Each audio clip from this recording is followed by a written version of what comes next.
As we approach Interstate 80, we're entering a section of highway that was carved through the mountains of central Pennsylvania during the early 1960s as part of the Keystone Shortway project.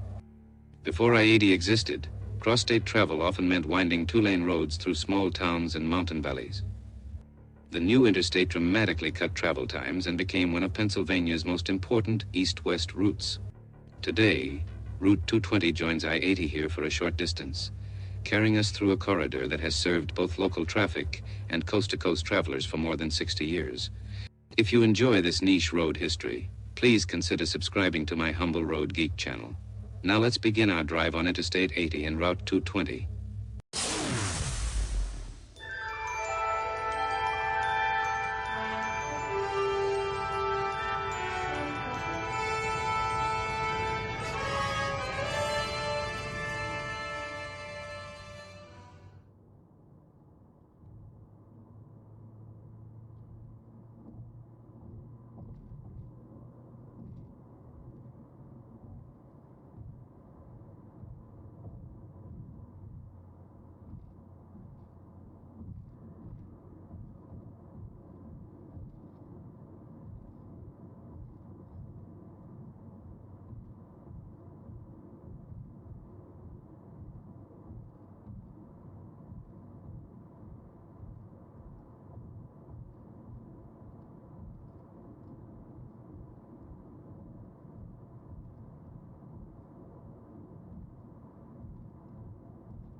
As we pass through the Lamar area, it's worth remembering that this stretch of Interstate 80 briefly became part of a national story during the trucker protests of the early 1970s.